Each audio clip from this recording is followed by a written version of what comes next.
Bonsoir à tous, bienvenue sur le plateau Equinox Soir, votre décryptage quotidien de l'actualité de lundi à vendredi 19h, 21h, 18h, 20h, Greenwich Mean Time. Jeudi 31 mars 2022, à l'auditorium des services du Premier ministre, Chief Dr Joseph John Gouté réunissait autour de lui, à l'occasion d'un conseil de cabinet, plusieurs membres de son gouvernement à l'effet de veiller à la disponibilité des produits de première nécessité et aussi le maintien des prix accessibles pour les consommateurs.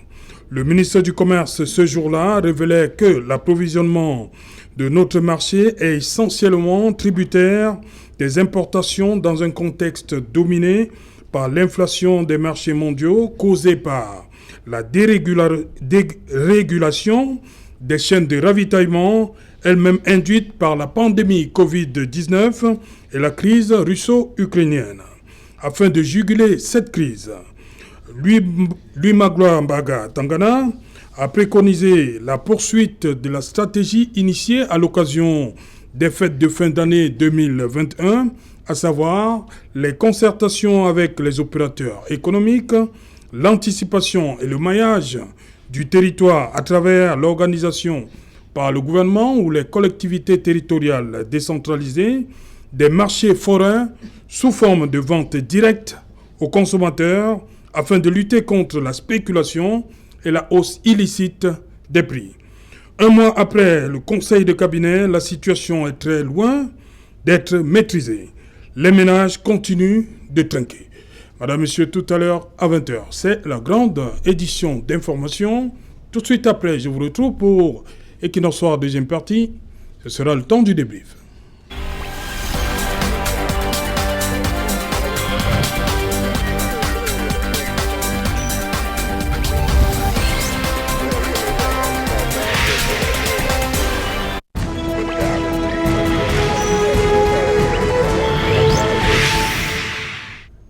Vie de plus en plus chère. Que fait le gouvernement pour tenter de comprendre ce qui se passe et que fait réellement le gouvernement en cette période?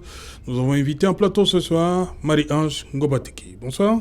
Bonsoir. Bonsoir à nos téléspectateurs. Bonsoir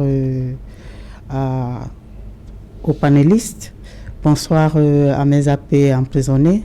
C'est un plaisir d'être sur ce plateau. Ça veut dire les amis politiques qui sont encore entre les mains de l'État. C'est un plaisir d'être sur ce plateau ce soir. C'est la première fois depuis le décès de l'un de mes enfants, là-bas en prison par le choléra. Je ne sais pas si les autres partis sont au courant de ça et j'attends toujours leurs condoléances par rapport à ça. Bonne soirée. Merci. Marie-Ange Ngobateki, vous l'avez compris, madame, monsieur, c'est le mouvement pour la renaissance du Cameroun. Et c'est une dame, et elle saura de quoi on va parler ce soir. Voilà, la vie de plus en plus chère. Oui. Bonsoir. Voilà, oui, tout à l'heure. Oui. Bonsoir, Joseph René Mboutouzé. Bonsoir, Serge Alémoutou. Bon retour, hein? Oui, très heureux d'être là ce soir. Voilà, justement. Ouais. À côté de vous, Akwen Nadia. Good evening. Good evening to you, Mr. Sao. Bonsoir à tous mes co-panélistes. Bonsoir à tous les téléspectateurs de cette chaîne de télé. Bonsoir à tous les Camerounais et bonsoir à tous les musulmans, nos frères musulmans qui sont en train de jeûner présentement pour leur fête appelée le Ramadan. Également, je voudrais dire bonsoir à tous les mamans qui sont à Bounamoussadi, tous les dames du marché qui sont en Bopi, également à Santa. Comme nous parlons de la vie chère, nous voulons interpeller les dames parce que vous voyez, le panier de la ménagère souffre énormément et ça interpelle tous les Camerounais parce que dès lors que le panier de la ménagère souffre, tous les Camerounais en souffrent parce qu'on dit quand une société qui a faim, c'est une société en colère. Merci. Voilà. Bonsoir, Alphonse Aïssi Abena. Voilà, bonsoir et bonsoir à vos millions de téléspectateurs. C'est un devoir d'être là. Ok. Alphonse Aïssi Abena, vous étiez là la dernière fois. Au lendemain, on avait déjà parlé de cette concertation lors de ce conseil de cabinet entre le Premier ministre, chef du gouvernement, Chief Dr Joseph John Gouté et certains ministres qui avaient pour ambition de rassurer en fait les populations par rapport à cette situation vous étiez là et une des recommandations avait été poursuivre le dialogue avec les opérateurs économiques et aussi avec vous, les présidents d'associations de consommateurs. Qu'est-ce qui a été fait entre le 31 mars 2022 et nous sommes aujourd'hui le 27 Ce qui a été fait, c'est que le ministre du Commerce a pris des arrêtés sans concertation préalable du mouvement consumériste pour, soi-disant, contenir l'inflation qui est devenue galopante. Le premier arrêté, c'est d'abord de rendre obligatoire le dépôt des barèmes de prix. Il y a maintenant 8 types de produits qui sont assujettis à ce dépôt, notamment les margarines, la peinture, les fils électriques, les alcools. Et il a pris un second arrêté, notamment celui homologuant, rendant d'application obligatoire l'homologation des prix. Parce qu'il y a le dépôt des barèmes, c'est-à-dire qu'un producteur, je mets sur le marché margarine, je dis que mon prix de revient c'est 100 francs, le prix de vente c'est 150, et là maintenant le gouvernement valide. Maintenant, l'homologation c'est autre chose, c'est l'État qui vous dit c'est plafonné à tel montant. Donc vous ne pouvez pas dépasser ce montant. C'est la raison pour laquelle le 14 avril aussi, le ministre du Commerce a pris un arrêté rendant d'application obligatoire une liste de prix, 27 au total, qui sont donc soumis à la procédure d'homologation préalable, notamment le ciment, fer à béton, farine de froment.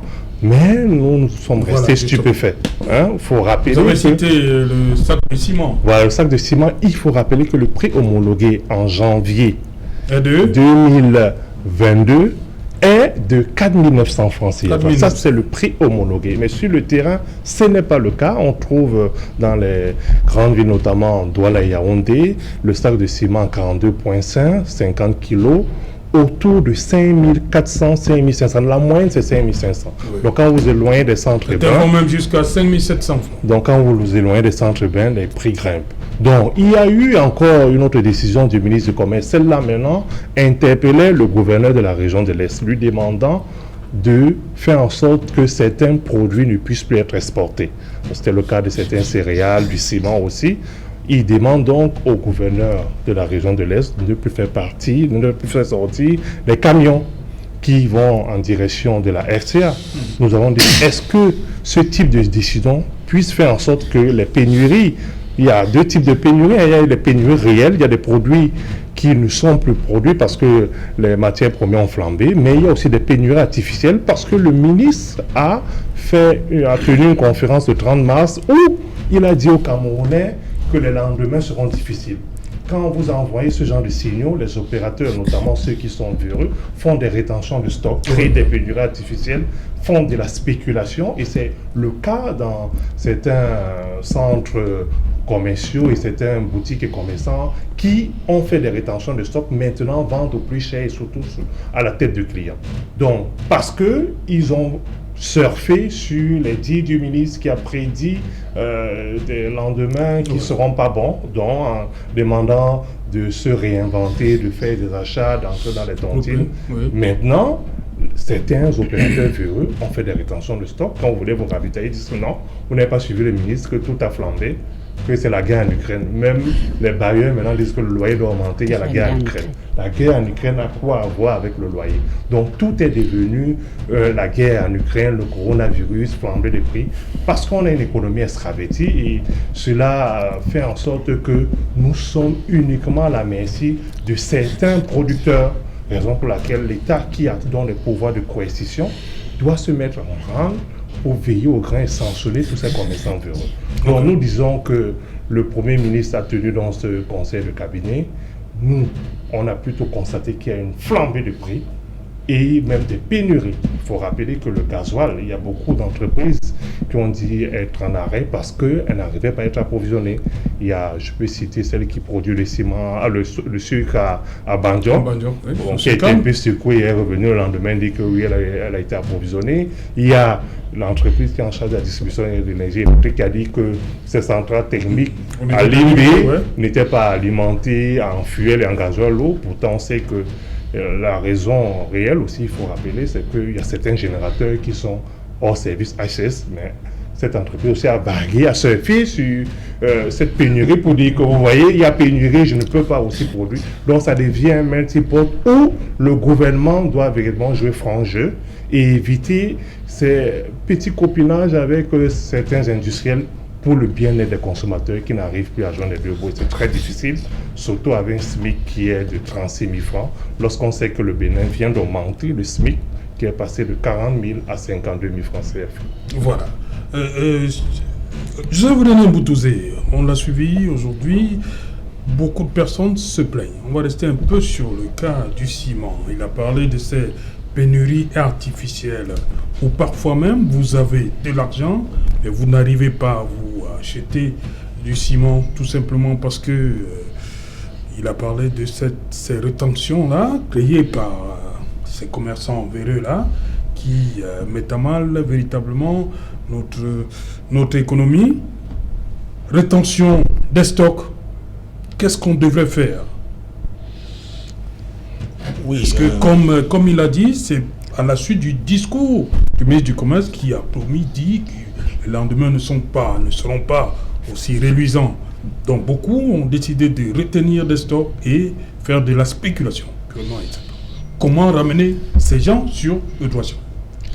Oui, je crois que les gens doivent fonctionner avec un esprit citoyen, parce que la spéculation dans les marchés pour gagner plus en créant des pénuries pour renforcer l'inflation est un acte qui n'est pas citoyen. J'ai lu dans une tribune écrite ce matin par un certain Noutak qui disait que... Armand Noutak? Oui. Ouais. Il a fait une tribune aujourd'hui et ça m'a un peu amusé, mais ce qu'il disait était vrai. Il disait que l'état d'esprit est différent selon qu'on soit un commerçant du Nord ou alors un commerçant de l'Ouest. Il disait que le commerçant du Nord, quelle que soit la demande, va difficilement spéculer. C'est-à-dire que si le cadre de transport, Ngaoundéré Garoua, c'est 3500, que vous soyez 1000 à vouloir prendre le car, ça va rester 3500. Et maintenant, quand vous êtes un commerçant de l'Ouest, il disait, ça change seconde en seconde au fur et à mesure que les clients arrivent. C'est-à-dire que le même car peut avoir commencé un chargement à 1500, un car de 30 places. Oui. À la 25e place, il y a des clients qui paient déjà 5000 ou 6000. C'est-à-dire que vous prenez tous le même car. Pendant que vous, les premiers qui êtes arrivés, vous avez payé 1500. Ceux qui arriveront après en grand nombre, du coup, vont plus payer les 1500 comme les premiers. Ils vont payer 2000 en fonction que le nombre va augmenter. Et que dans le même cas, on pourra trouver des gens qui ont payé 1500, 3000 et même 5000. Donc, vous comprenez bien que c'est un problème d'éthique et de manière globale. Le dilemme éthique doit nous accompagner au quotidien dans nos actions, dans nos actes, parce que nous devons toujours rester dans le cadre de la République. Et dans le cadre de la République, nous devons rester non seulement solidaires vis-à-vis de la population qui constitue la République, mais vis-à-vis aussi du pays lui-même.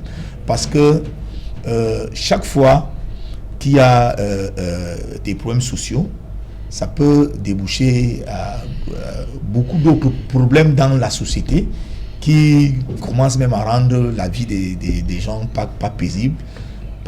Il faut toujours éviter des attitudes qui peuvent amener des populations à ne plus être sereines, parce que quand il y a instabilité d'une manière ou d'une autre, ça ne profite à personne.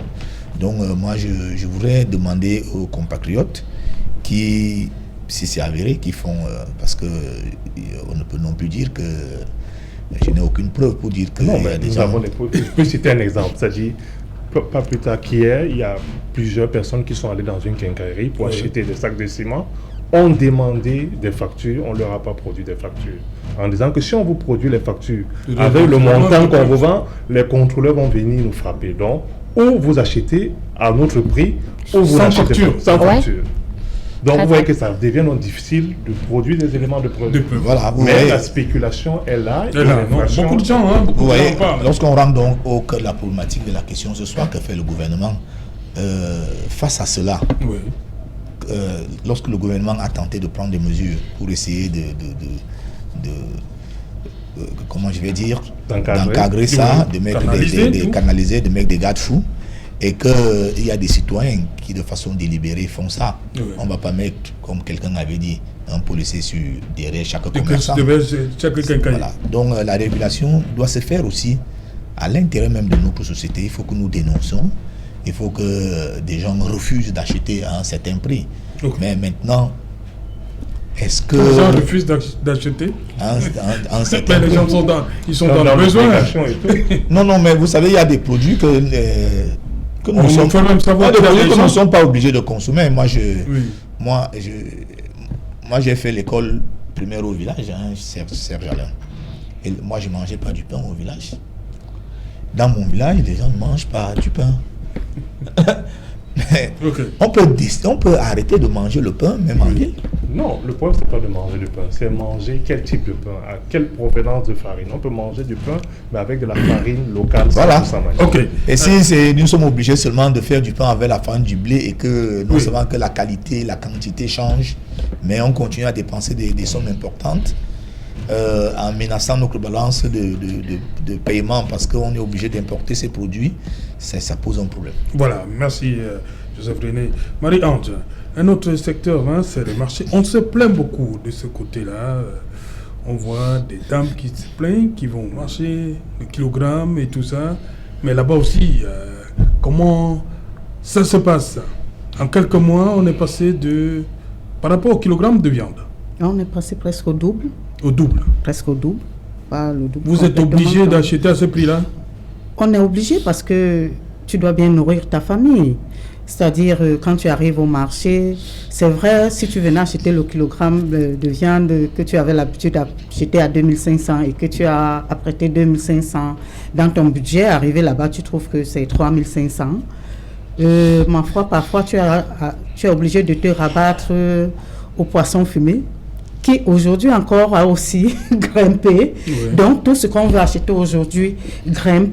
Le piment, qui est quitté de 5 piments à 25, c'est aujourd'hui 3 piments à 100 francs.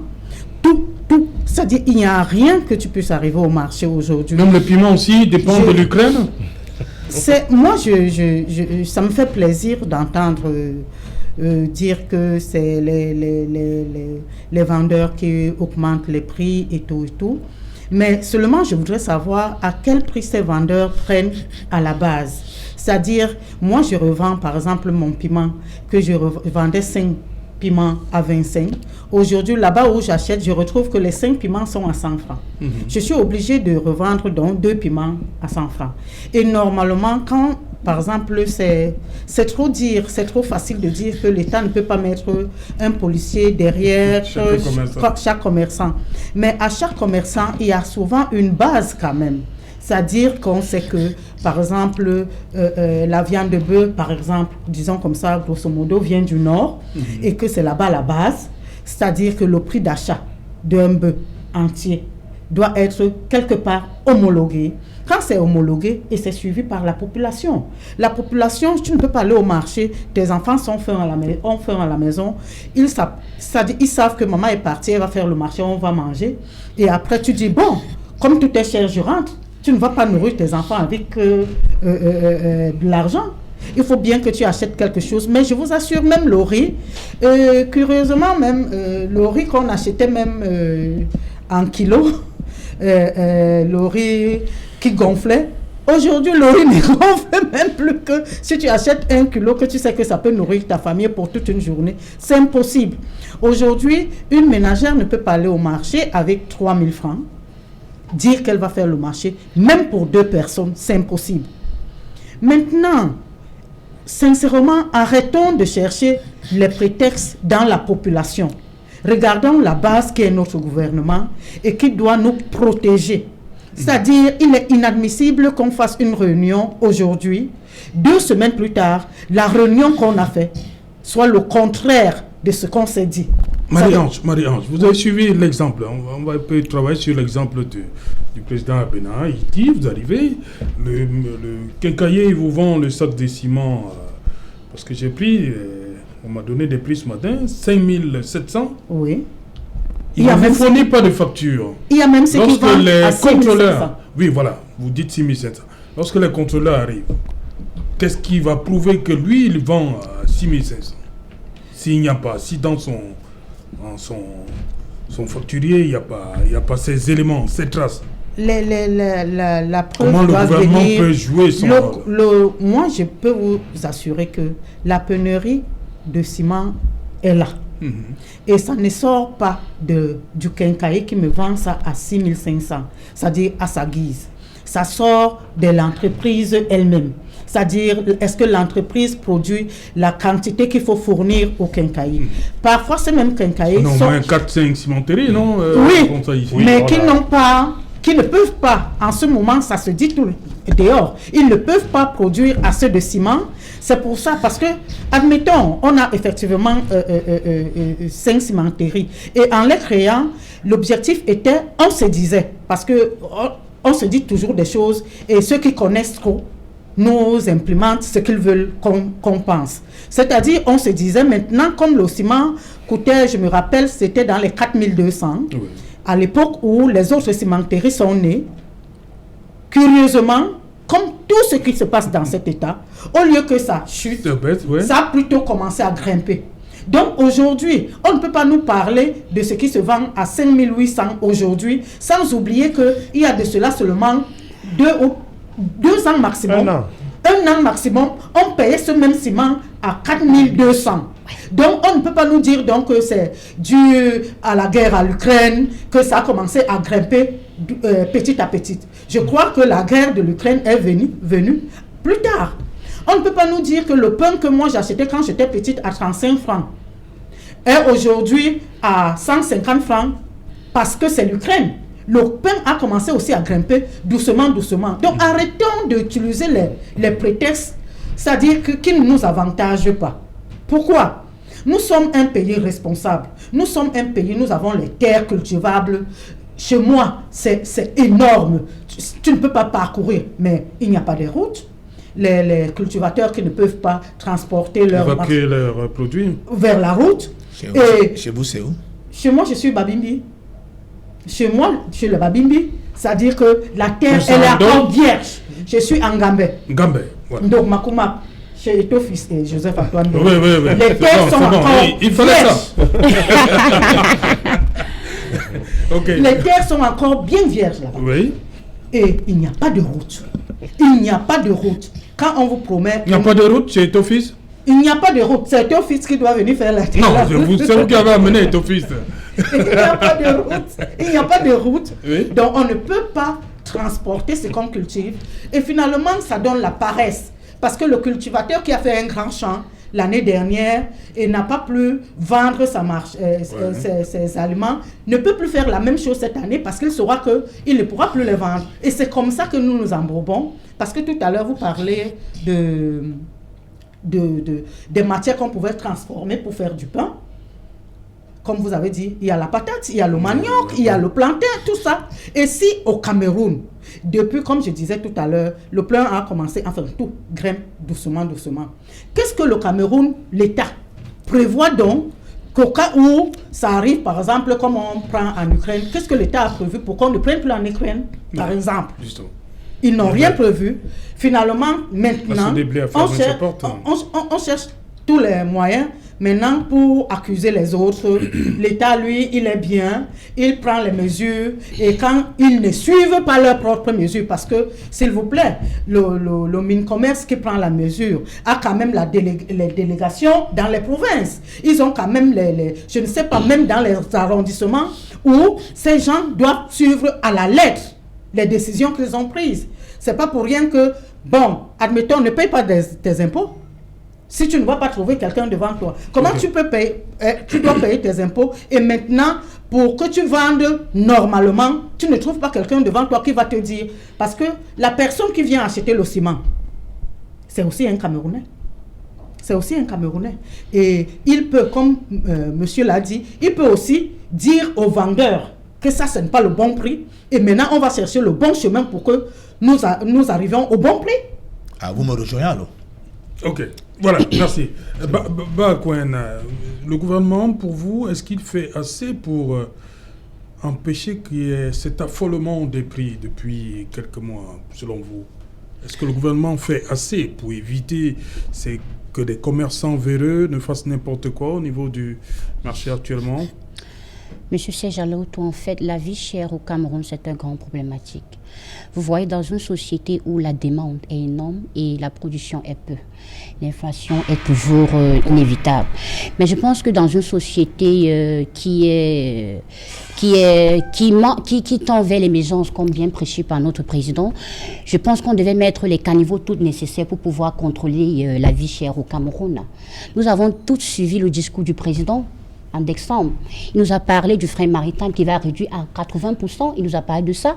Et aujourd'hui, on se plaint tout de la vie chère. Et on a suivi notre représentant du syndicat, oui, qui nous a parlé du conseil du PM, qui nous a parlé des caniveaux, comment ils ont implémenté l'homologation et la barème des prix, qui a été bien prescrit par le ministère du Commerce. Mais aujourd'hui, on se rend compte que tout ce qu'ils ont dit n'est pas implémenté sur le terrain. Et je m'interroge, et là je m'interroge parce que nous sommes dans un pays qui est sérieux, on devait avoir des personnes au niveau du ministère du Commerce qui doivent veiller que les prix ne sont pas abusifs dans les marchés. Parce que, parlons du Mayor, en décembre, il y avait pas de l'huile. Et quand on a interpellé la société Mayor, il a dit, il a la production. Mais pourquoi les prix sont haussés? Tu pars dans une entreprise ou bien dans une boutique, on te dit Mayor c'est 2100 francs. Dans une autre boutique, on te dit c'est 2200. Et on dit que le gouvernement est en train de faire toutes les caniveaux possibles pour pouvoir veiller à la vie chère au Cameroun, M. Serge Alaoto. Moi, je pense que c'est un abus. Les Camerounais ont besoin d'un gouvernement qui va veiller en sorte que nous vivons paisiblement dans notre pays, M. Serge Alaoto. Et je vais vous dire, la vie chère au Cameroun n'a pas commencé aujourd'hui. C'est depuis. Et je pense que nous sommes à la fête de Ramadan. Vous nous avez parlé de la hausse des prix de viande de bœuf. Monsieur Serge Alaoto, est-ce que vous ne pensez pas que le plan Trignard de 2015, implémenté par le gouvernement, faisait face à cela? Ils nous ont parlé que le gouvernement a attribué ils ont ouvert des plateformes pour pouvoir conserver de la viande au Cameroun. Mais aujourd'hui, on se rend compte que tout ce qu'ils ont mis en place n'est pas implémenté. Les Camerounais se plaignent toujours que la viande a haussé. Les Camerounais se plaignent que le riz a haussé. Le riz importé au Cameroun, on nous a parlé que les frais de maritimes seront réduits à 80%. Et quand on interroge le ministère du Commerce, il nous dit c'est pas de sa faute. On doit interroger les producteurs, les importateurs également. Mais bon, on est dans le Cameroun. Le président Biya a dit qu'il va réduire le frais de maritime. Si vraiment la production est hausse, et les importateurs importent, ont réduit le prix de la fret maritime. Je pense que les prix doivent baisser. Mais pourquoi les prix ne sont pas homologués au Cameroun? Moi, je pense que c'est un grand problème et c'est un mafia qui doit être interrogé. Parce que la vie chère, c'est un grand problématique, M. Serge Alaoto. On a les crises sanitaires, on a les crises du nozo, on a les problèmes sanitaires à l'extrême nord et un des problèmes pour laquelle les prix ne sont pas homologués ou bien la hausse des prix de la viande de bœuf, c'est parce qu'il n'y a pas la sécurité à l'extrême nord. Non, les prix sont homologués. Les prix ne sont pas homologués, monsieur. C'est la hausse des prix, disons la hausse des prix. Parce que c'est quitté à 2800, à 3000 et à 3200 sans hausse. Et là, c'est pas normal dans la fête de Ramadan où on devait faire plaisir aux musulmans au Cameroun. Les prix de bœuf sont augmentés. Pourquoi? Parce que ils n'ont pas tous implémenté ce qui a été mis au plan Trignard de 2015 au Cameroun. Et je pense que les Camerounais doivent se rassembler. Les syndicats doivent se rassembler, comme l'a dit notre copanéliste, pour pouvoir veiller à la lettre ce qui est implémenté dans les hautes institutions comme le ministère du Commerce, dans le MINAPIA et également bien dit par le PM. Ok. Ouais. Voilà, Alphonse, concrètement, qu'est-ce qu'il y a lieu de faire face à cette situation? Les prix sont homologués, mais sur le terrain, on parle de commerçants véreux. Comment il faut résoudre ce problème? Certaines personnalités quittent le fauteuil fleuté, enlèvent leur veste et descendent sur le terrain. Que le ministre a souvent fait des descentes. Il souvent on fait des descentes. Mais après... Avant d'arriver, il y a d'abord un protocole qui l'attend, il y a la revue des troupes, il y a le sous-préfet vous qui est là. Vous êtes pour des visites inopinées? Inopinées, client mystère. Ça se voit, on voit, ils aiment citer mais certains pays. Il a fait, je crois qu'il a fait pour l'alcool frélaté. Oui, c'était dans un nightclub, on avait lancé une alerte de dénonciation et il est arrivé, il a trouvé sur le champ, mais ce n'est pas qu'il est venu en tant que client mystère, c'est parce que on avait déjà préparé le terrain, il est juste venu avec les médias pour dire que voilà ce que je fais. Donc, maintenant, c'est qu'il faut que tous descendent sur le terrain. Le problème, c'est qu'il y a certains qui ne connaissent même pas le prix de la baguette de pain, le prix du kilo de riz. Beaucoup ne connaissent pas ça dans certains membres du gouvernement. Beaucoup parce qu'ils ne vivent pas ça au quotidien. Tout est offert, tout est gratuit. Donc pour eux, ce n'est pas leur problème urgent à régler. Ils attendent peut-être le nouveau gouvernement parce que c'est ça qui peut-être les occupe tellement, la fièvre du remaniement, parce qu'on ne comprend pas quand le Premier ministre donne des directives et que sur le terrain, ça ne suive pas. Est-ce qu'on attend alors les hautes instructions pour pouvoir protéger le pouvoir d'achat des Camerounais? Ça ne va pas. Quand on parle de 2008 et mai de la fin, 2008 c'était le paradis. Quand on prend un exemple comparatif, vous prenez seulement le transport urbain, taxi, c'était 150 francs en 2008. Aujourd'hui, c'est 250 francs. Le litre de carburant à la pompe, c'était 450 francs le super. Aujourd'hui, c'est 630 francs CFA. Vous prenez le kilo de maquereau qui était 900 francs CFA. Aujourd'hui, c'est 1600, 1700. Et vous n'en trouvez pas, c'est des maquereaux maigres. Le Oya, on n'en trouve plus. Donc, vous voyez le kilo de riz. Donc, je peux prendre des exemples à ne plus finir. Ce qui veut dire que le pouvoir d'achat n'a pas connu une hausse, est resté stagnant. Le SMIC, 36 000 francs CFA. Un gardien de la paix qui a peut-être 6 enfants touche en moyenne 150 000 francs. Comment est-ce qu'il peut faire pour nourrir sa famille, payer l'école? Il les envoie d'abord au lycée, il n'y a pas cours, il y a grève. Il faut prendre encore des répétiteurs pour que les enfants soient à niveau pour préparer les examens. De deux, le transport. Il n'y a pas de transport en commun dans les grandes villes Douala-Yaoundé. Il y a la Socatu qui se bat à Douala-Yaoundé, ça n'existe plus. Donc vous êtes obligé de prendre soit la moto, l'un des moyens de transport les plus chers au monde. Parce que... La moto? Oui.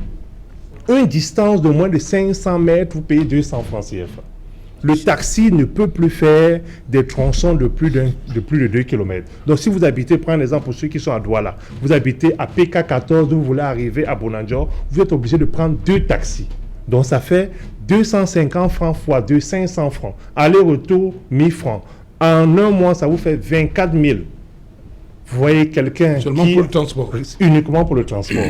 Un fonctionnaire qui gagne, comme ceux qu'on a recrutés pendant les 25 000 ans, la vague des 25 000, qui gagne maximum 120 000 francs CFA, vous voyez que quand vous arrivez, il y a 24 000. Et le loyer, vous voyez que le loyer, la chambre uniquement à Douala coûte en moyenne 50 000 francs CFA. Les studios, c'est déjà 80, 100 000 francs. Donc, vous voyez que c'est invivable. Maintenant, la ration alimentaire, parce que quand on fait des calculs macroéconomiques, il faut prendre en considération le SMIC des Camerounais, parce que tout se calcule dessus.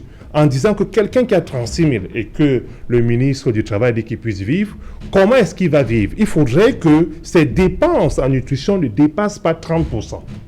Ses dépenses en transport ne dépassent pas 10%. Ses dépenses en logement ne dépassent pas 20%. Et il faudrait qu'il y ait une partie qui puisse épargner.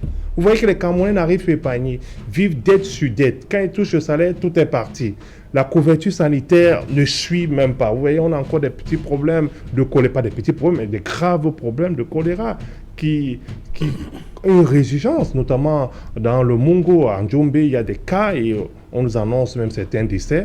Nous nous inclinons devant la mémoire de ceux-là et nous demandons aux autorités sanitaires de tout faire pour endiguer ce choléra qui sévit depuis il y a plus d'1 mois au Cameroun. Donc vous voyez que nous sommes là dans la pyramide de Maslow.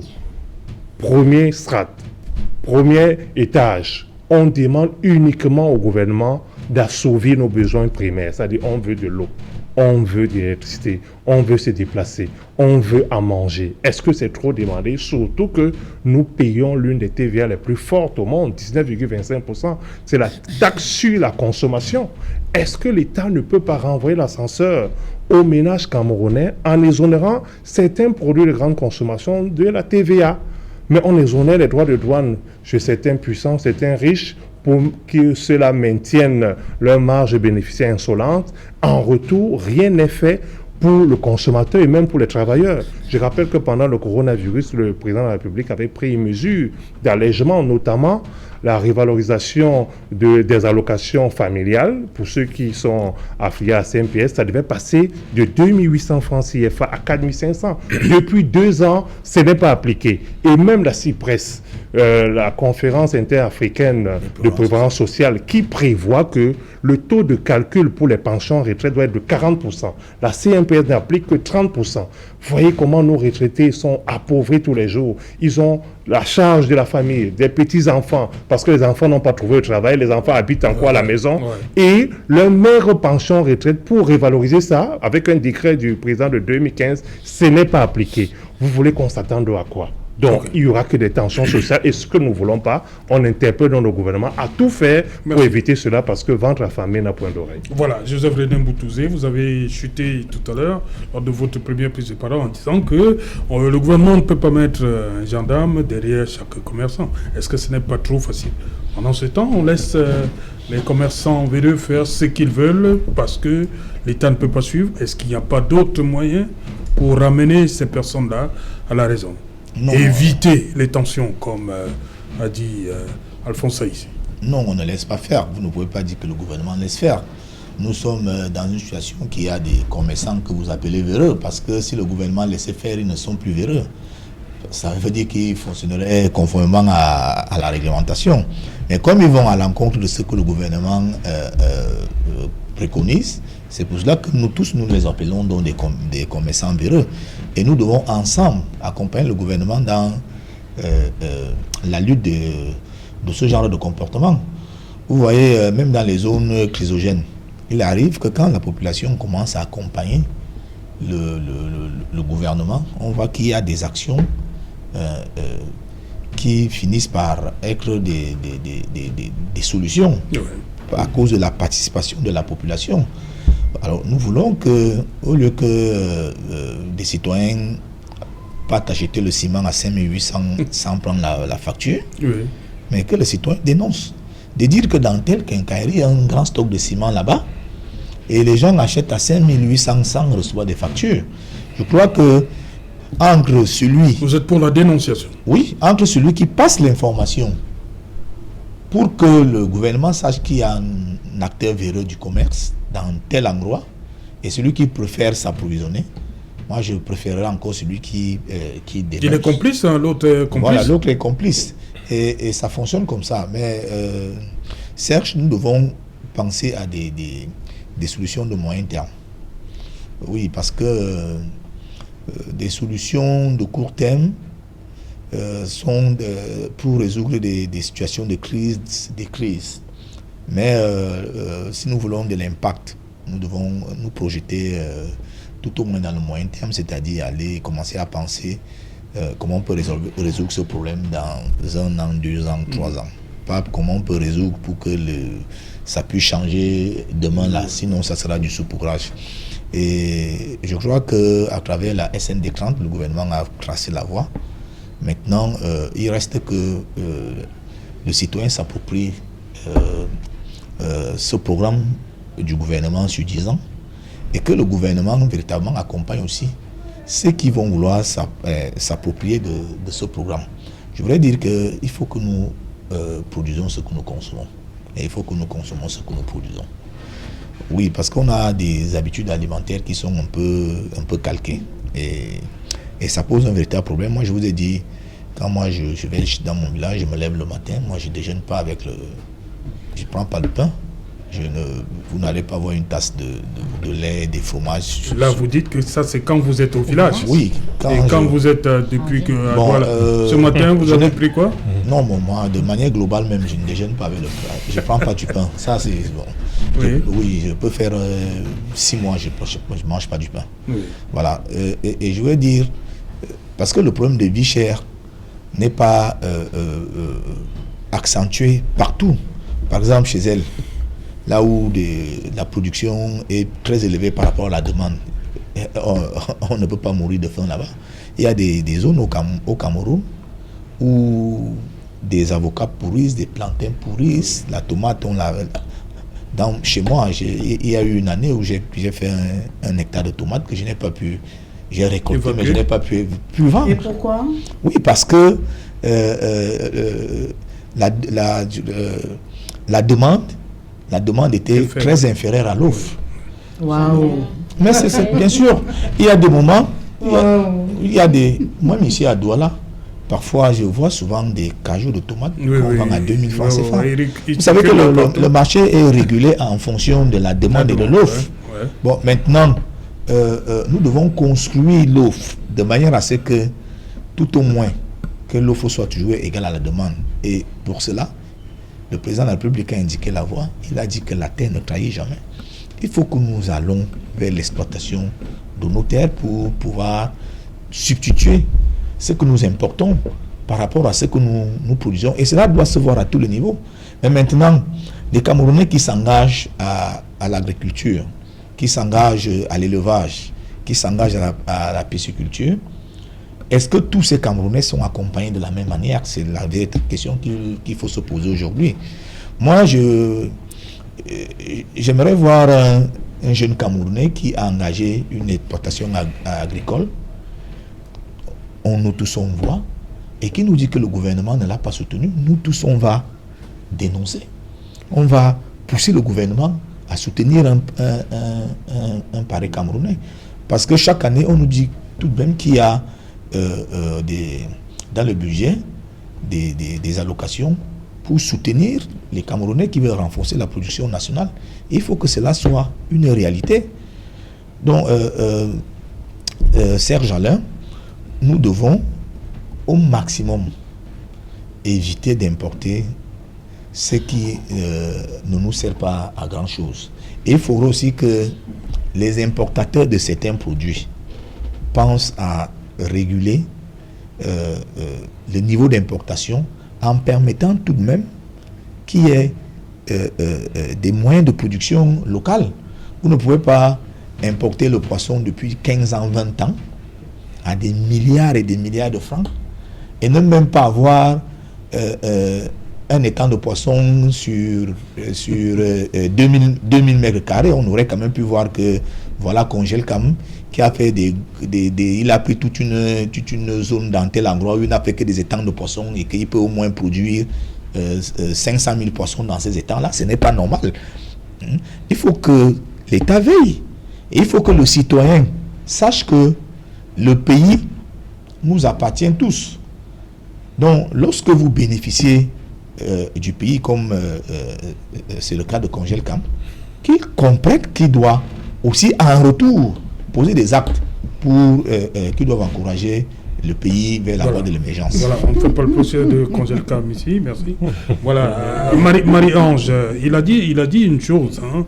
Vous vous plaignez, vous dites que le sac de ciment à 6500, et il propose que celui-là qui ne dénonce pas, il est peut-être considéré comme complice. Est-ce que on ne peut pas, comme a dit Alphonse, il n'y a pas de facture, il n'y a pas d'éléments de preuve, mais par la dénonciation, est-ce que ça peut faire bouger véritablement les lignes? C'est dommage parce que, effectivement, comme on dit, on ne peut pas mettre un policier derrière chaque citoyen. Chaque commerçant. Chaque commerçant et effectivement, chaque commerçant... Ah non, je dis bien chaque citoyen. Oui. Chaque citoyen ne peut pas se substituer en policier. On a un ministère qui est un ministère de commerce, où ils ont les employés qu'on paye tous les mois pour faire leur job dans ce ministère. Ça veut dire, comme je le disais tantôt, nous avons une délégation ici dans le littoral et que nous avons 5 zones. Ça veut dire qu'à chaque zone, si ces ministères mettent les gens, c'est-à-dire qu'ils viennent d'une manière inopinée dans une quincaillerie quelconque choisie au hasard, en un mois, ils auront déjà attrapé certains. Mais ça dit que je me répète. Moi, ils se font passer pour des acheteurs de bien clients. sûr. Mais moi, je me répète. Êtes-vous sûr que ces prix sont respectés à la base? Êtes-vous sûr qu'il n'y a pas vraiment pénurie à la base et que maintenant, quand il y a pénurie, tout le monde veut, comme je l'ai dit tantôt, quand tu pars au marché et que tu t'es apprêté que tes enfants doivent manger. Donc, automatiquement, tu dois ramener quelque chose à la maison. Donc, ça veut dire que tu veux construire ta maison. Peut-être tu as pris un crédit. Peut-être tu as un délai à respecter. Tu te sens obligé d'acheter le ciment tel qu'il est. Maintenant, si tu es obligé de le faire, vraiment, moi, le gouvernement, l'État, c'est-à-dire doit être ce qui doit nous protéger de ces commerçants, de ces... Je ne sais pas. Maintenant, par exemple, ça m'a arraché un sourire quand il a dit qu'il a fait une plantation et que la tomate n'est pas passée. Si, c'est possible, mais la récolte a des périodes. Effectivement, on a des périodes de grande récolte et d'autres pas. C'est-à-dire que c'est à nous de savoir à quel moment planter ou ne pas planter. Autre chose qui me fait plaisir, c'est de dire que oui, nous devons. Depuis 40 ans, nous n'avons pas vu venir, nous n'avons pas vu comment le pain grimpait, nous n'avons pas trouvé de solution. Je me rappelle d'une photo où le président avait, je crois, l'ananas en main dans un champ. Ça fait des années aujourd'hui, moi je ne suis pas trop dans les chiffres, où il disait, rentrons dans... Qu'est-ce qui en est suivi? Des tracteurs qui sont encore dans la brousse. Ceux qui ont essayé, comme je l'ai dit, n'ont pas pu sortir leur production parce qu'il n'y a pas de route. Moi, je m'attendais à ce qu'il avoue la vraie raison qui fait que quand tu fais ta plantation, quand tu plantes peut-être la tomate, les ananas, ainsi de suite, tu n'as pas de moyen de transport. Même si tu achètes un pick-up, ça peut faire 1 an. Mais avec l'état de la route, tu te retrouves que mieux voilà encore dormir. Parce que quand il faudra dépenser pour cette voiture, toi-même tu regretteras ton investissement. Donc l'État, aujourd'hui, si c'est aujourd'hui que le RDPC, qui est l'État, pense que nous devions rentrer faire les champs. Et pourtant, ils nous ont montré ça. Non, mais c'est depuis que le président de la République le demande. Hein. Si, mais effectivement, il l'a fait avec la photo où il nous a prouvé qu'il avait son propre champ en Vomeka. Oui. Mais qu'est-ce qui a été suivi? Après, les photos qui nous suivent en ce moment où on voit les tracteurs qui sont en brousse, ça veut dire que ces jeunes dont vous parlez là, qui ont essayé aussi de le suivre, n'ont pas eu les accompagnements qu'ils suivaient. Premièrement, comme je parle pour, par exemple, les tracteurs, mais passons, les routes ont-ils suivi? Parce que là où, si tu es dans ton village où tu fais des plantations, il faut bien que tu puisses ramener tes marchandises, ne serait-ce que moi à Babimbi, ne serait-ce qu'ici à Idéa. C'est pas possible. J'achète, quand je pars à Babimbi, je vais vous raconter comme ça. Je pars à Babimbi, quand je demande un régime de plantain, on me dit 2000. Si je veux mettre dans la voiture, on me dit 1500. Dans la voiture, 1500. Un régime de plantain que j'achète à Babimbi me coûte 3500. Je suis obligé de l'acheter ici à 4000. Merci. Parce que le moyen de transport, il est très difficile. Merci Marie-Ange. On va revenir après le journal de Julien Berthe Bissaï pour Equinox Soir, deuxième partie. Ce sera le temps du débrief.